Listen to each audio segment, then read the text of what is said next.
Video pembelajaran akidah akhlak, materi tentang menghindari akhlak tercela yang dimiliki Qorun oleh Nabilatul Zahidah, NIM-nya 118108206989.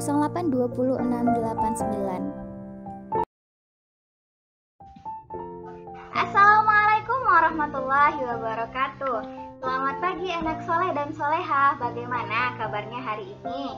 Semoga kita semua dalam keadaan sehat walafiat, amin ya rabbal alamin. Untuk memulai pada pembelajaran hari ini, marilah kita sama-sama berdoa. Ayo, bagaimana sikap berdoanya?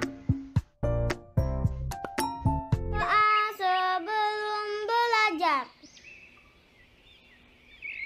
Bismillahirrahmanirrahim. Raditu billahi rabba wa bil islami dina wa bi muhammadin nabiyya wa rasula. Rabbi zidni ilman warzuqni fahman.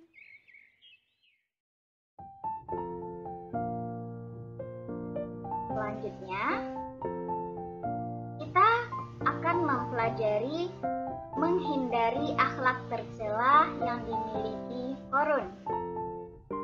Sebelumnya, pernahkah kalian mendengar harta karun? Nah, untuk itu kita simak video berikut ini ya.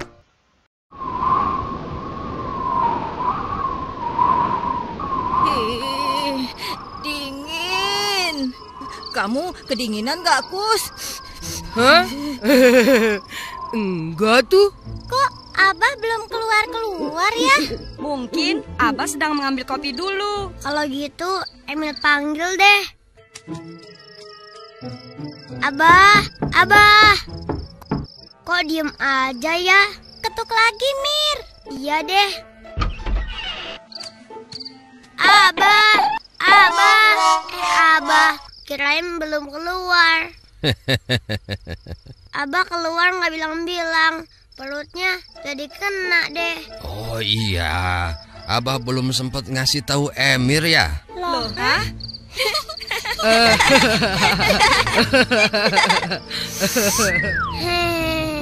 Hei, Abah, kok lama sih keluarnya sampai capek nungguinnya?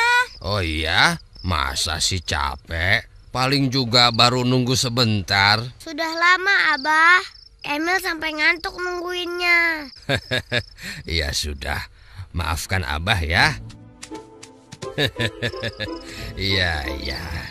Ayo, kita mulai cerita. Engkus, taruh atuh singkongnya. Engkus mah nggak bisa kalau nggak makan. Udah atuh, taruh. Sudah. Nah, kalian sudah siap? Siap, Bah. Siap, Bah. Dengar ya. Pada zaman dahulu kala, di zaman Nabi Musa alaihissalam, hiduplah seseorang dari kaum Bani Israel yang bernama Qorun. Qorun adalah seorang yang sangat miskin. Dia hidup dengan istri dan anak-anaknya. Untuk memberi makan anak-anaknya, Qorun kesulitan luar biasa. Sehingga kelaparan adalah hal yang sering mereka rasakan. Ayah, aku lapar, Ayah. Iya, sabar ya nak, sabar. Insya Allah kita akan dapat makanan. Sekarang minumlah dulu. Hah? Sayang, nanti ayah akan bawakan makanan untukmu ya. Sayang. Begitulah keseharian keluarga Qorun. Namun demikian, Qorun sangat taat beribadah. Dia senantiasa berdoa kepada Allah Subhanahu wa Ta'ala. Sampai suatu ketika, datanglah Nabi Musa berkunjung ke rumahnya. Assalamualaikum. Waalaikumsalam. Oh, engkau saudaraku, Nabiullah Musa. Ada apa gerangan engkau kemari, wahai Nabi Allah Musa? Aku hanya sekedar berkunjung. Bagaimana kabarmu, wahai saudaraku Korun? Sebagaimana yang mungkin kau tahu, kami hidup dalam kekurangan yang amat sangat. Seringkali kami tidak memiliki makanan hingga berhari-hari. Pakaian kami hanya yang menempel di badan. Uang pun tak kami miliki sepeser pun. Aku tidak tahu lagi apa yang harus aku lakukan. Begitulah Korun berkeluh kesah kepada Nabi Musa alaihissalam dengan air mata bercucuran. Dia memohon agar Nabi Musa mendoakannya, agar dia dibebaskan dari kemiskinan dan dianugerahi kekayaan. Lalu Nabi Musa mendoakan, Bah. Iya, Nabi Musa pun mendoakan Korun seraya menengadahkan tangannya untuk berdoa kepada Allah Subhanahu wa Ta'ala. Ya Allah, bebaskanlah saudaraku Korun dari kesulitan. Angkatlah derajatnya dengan rahmat-Mu, ya Arhamar Rahimin. Nabi Musa pun mengajarkan Korun keahlian mengolah emas. Sejak saat itu, Korun pun menekuni apa yang diajarkan Nabi Musa kepadanya. Maka perlahan-lahan usahanya membuahkan hasil. Wahai Korun, indah sekali cincin ini. Berapa harganya? Untuk nyonya tidak perlu mahal-mahal. 4 keping emas saja. Baiklah, ini?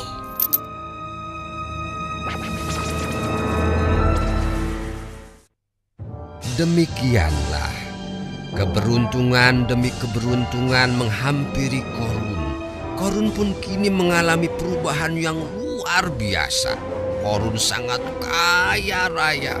Hartanya melimpah ruah. Harta Korun disimpan dalam gudang-gudang yang sangat banyak. Namun sayang, semua keberhasilan itu justru menjauhkannya dari beribadah kepada Allah. Hidupnya selalu berfoya-foya. Apa yang Allah larang untuk dilakukan, dilanggarnya. Bahkan terhadap mereka yang muslim, Korun berlaku amat kejam. Maaf Tuan Korun, kami belum mampu membayar. Berilah kami waktu lagi Tuan. Apa? Minta waktu lagi? Tidak bisa. Jika tidak membayar hari ini juga, rumah ini aku sita. Kasihanilah kami Tuan. Kami akan tinggal di mana? Itu bukan urusanku. Dan ingat, rumah ini hanya untuk membayar bunganya saja. Hah? Kau harus melunasinya minggu depan. Jika tidak, kau akan menjadi budak. Sita rumah ini.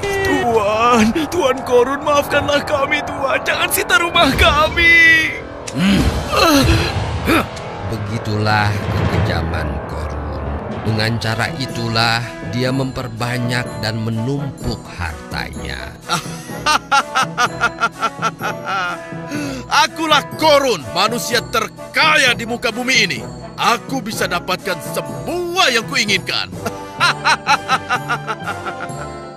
Buruknya akhlak Korun tidak berhenti sampai di situ saja.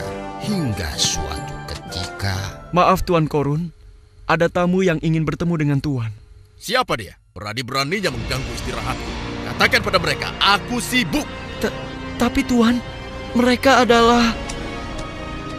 Assalamualaikum Korun. Hah? Waalaikumsalam. Engkau rupanya Hanan, mendekatlah. Terima kasih Korun. Ada apa gerangan kemari? Sudah lama kita tidak berjumpa. Begini Korun, kami diutus oleh Nabiullah Musa alaihissalam untuk mendatangi mereka yang kaya seperti engkau. Ada apa? Sebagaimana engkau ketahui, Allah Subhanahu wa Ta'ala telah mewajibkan bagi mereka yang mampu agar menzakatkan sebagian hartanya untuk dibagikan kepada orang-orang yang membutuhkan. Maksudmu? Kami hendak mengambil zakat darimu. Kalian tidak tahu, kalau membantu Aku sudah sering membantu orang-orang miskin yang mengemis kepadaku. Tapi engkau membantu mereka dengan menentukan bunga yang sangat tinggi. Tapi mereka tidak keberatan. Lalu apa mau kalian? Kami ingin engkau menyisihkan sebagian hartamu sebagai zakat untuk kami bawa dan kami serahkan kepada Nabi Allah Musa alaihissalam. Aku mengumpulkan harta ini dengan susah payah karena usaha dan kehebatanku. Wahai Korun, tidaklah kau ingat bahwa engkau bisa begini karena diawali oleh doa Nabi Musa alaihissalam. Doa Musa? Jangan sembarangan kalian bicara. Wahai Korun, takutlah kepada Allah. Jangan terlalu bangga dengan apa yang kamu miliki sekarang. Dengar ya, tidak ada sekeping uang pun untuk kalian. Korun, sekali lagi aku ingatkan, takutlah kepada Allah Subhanahu wa Ta'ala. Keluarkanlah zakatmu. Kalian pikir aku takut dengan gertakan itu? Memangnya kalian pikir kalian siapa? Hah? Enak saja. Setelah kejadian itu, Korun semakin menjadi-jadi. Setiap sore, dia berkeliling ke tengah-tengah masyarakat yang mayoritas hidup dalam kesusahan. Coba lihat itu. Lihat, Korun. Itu Korun mewah sekali. Pasti dia punya banyak harta. Kau tahu? Enak sekali dia kaya. Dia tidak disangka begitu cepatnya dia menjadi kaya. Iya benar. Hartanya pasti Andai saja kita banyak. seberuntung dia. Padahal Di tengah-tengah aktivitas Korun memamerkan kekayaannya, datanglah Nabi Musa menghampiri. Assalamualaikum, Korun. Hah? Musa? Waalaikumsalam. Ada apa, wahai saudaraku Musa? Wahai Korun, taatlah kepada Allah. Hentikanlah kesombongan dan kesewenang-wenangan. Tunaikanlah zakat. Wahai Musa, untuk ini sajakah engkau menghentikan aku? Aku menasehatimu selaku saudaramu. Dan karena aku adalah utusan Allah. Tidak, Musa. Tidak semudah itu. Aku telah bersusah payah mendapatkan ini semua. Janganlah kamu sombong, wahai Korun. Tidaklah ini semua terjadi atas izin Allah. Ingatlah masa lalumu. Bukankah dulu engkau hidup dalam kesusahan sampai kemudian Allah merubah nasibmu? Jangan bicarakan masa laluku, hei Musa. Dan hal ini tidak ada urusannya dengan Allah. Masya Allah. Ya ampun. Sudah kelewat batas, Korun. Berani sekali dia berkata seperti itu. Masya Allah. Dulu utusanmu datang kepadaku. Dan sekarang engkau meminta hal yang sama. Aku tidak mau. Korun. Dan ingat, jangan ceramahi aku lagi. Aku jadi curiga. Lama-lama engkau akan meminta seluruh hartaku. Masya Allah. Berani sekali. Wahai Bani Israel, mungkin berbuat seperti itu. perhatikanlah atas nama Tuhan. Nabi Musa hendak berampas hartaku. Harta yang telah kukumpulkan dengan jerih payahku sendiri. Lama-lama, dia akan mengambil semuanya. Hartaku dan harta kalian semua. Hati-hati kalau bicara, Korun. Wahai Nabi Allah, berdoalah kepada Allah agar memberikan keputusannya kepada Korun. Ayo, kita pergi. Jangan hiraukan mereka. Setelah mendapati kedurhakaan yang nyata dari Korun, maka Nabi Musa pun berdoa kepada Allah agar Allah menetapkan keputusannya terhadap Korun yang sangat melampaui batas itu. Tidak berapa lama kemudian, awan gelap menaungi pemukiman Bani Israil. Tak terkecuali rumah Korun yang megah.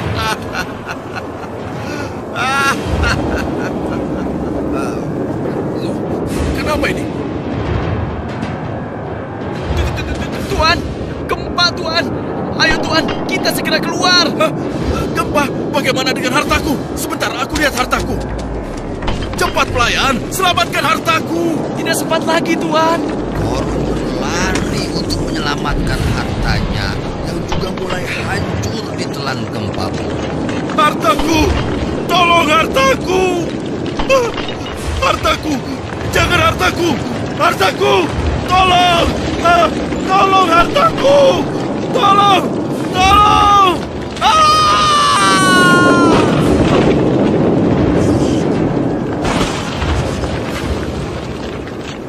Nah, begitu Itulah akhir dari kisah Qorun yang kikir dan sombong. Ih, serem ya, Bah. Emil nggak mau jadi orang sombong kayak Qorun. Cecep juga.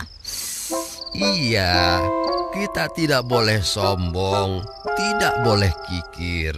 Harus senantiasa bersyukur atas rahmat Allah.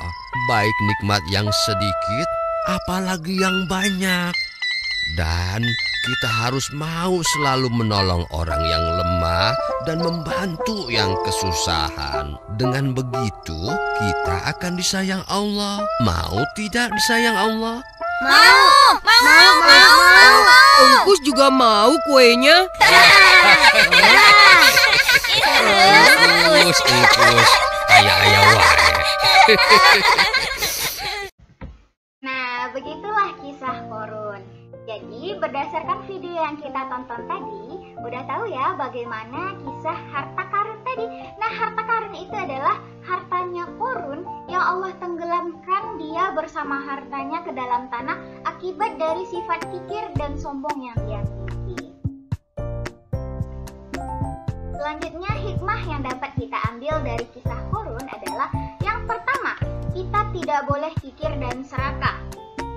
Kikir atau pelit adalah sikap tidak mau berbagi terhadap orang lain yang membutuhkan. Sifat kikir timbul karena seseorang terlalu mencintai harta yang dimilikinya. Akibat dari orang yang memiliki sifat kikir adalah dia akan mendapatkan murka dari Allah Subhanahu wa Ta'ala. Sedangkan serakah adalah sikap ingin memiliki sesuatu yang lebih dari yang ia miliki. Orang yang memiliki sifat serakah dalam hatinya tidak pernah merasa puas. Akibat orang yang memiliki sifat serakah adalah merugikan diri sendiri dan diremehkan oleh orang lain. Kemudian hikmah yang kedua adalah kita tidak boleh sombong dengan harta yang kita miliki. Dan yang terakhir, kita harus senantiasa bersyukur dengan segala sesuatu yang telah Allah berikan. Nah, selanjutnya bagaimana sih cara kita untuk menghindari sifat kikir dan serakah? Jadi, caranya yang pertama adalah kita harus tumbuhkan sifat dermawan dan rajin bersedekah. Yang kedua adalah kita harus selalu menerapkan pola hidup sederhana. Dan yang ketiga adalah kita harus selalu meningkatkan keimanan dan rasa syukur kepada Allah. Karena kata Allah, kalau kita bersyukur, maka Allah akan tambah nikmatnya. Dan yang terakhir adalah kita harus menyadari bahwa harta benda yang kita miliki adalah titipan Allah dan akan dimintai pertanggungjawaban di akhirat kelak. Semoga kita semua bisa terhindar dari sifat tercela seperti kikir, serakah, dan juga sombong. Semoga kita juga menjadi hamba Allah yang senantiasa bersyukur dengan nikmat yang telah Allah berikan. Mungkin cukup sekian materi kita pada kesempatan kali ini. Untuk tugas, anak-anak ibu silahkan buat kesimpulan dari materi hari ini di dalam buku catatan. Alhamdulillahirrabbilalamin, akhirnya kita selesai pada pertemuan kali ini. Selalu jaga kesehatan, ingat 3M, selalu menjaga jarak, memakai masker, dan menghindari kerumunan. Sampai jumpa di pembelajaran berikutnya. Wassalamualaikum warahmatullahi wabarakatuh.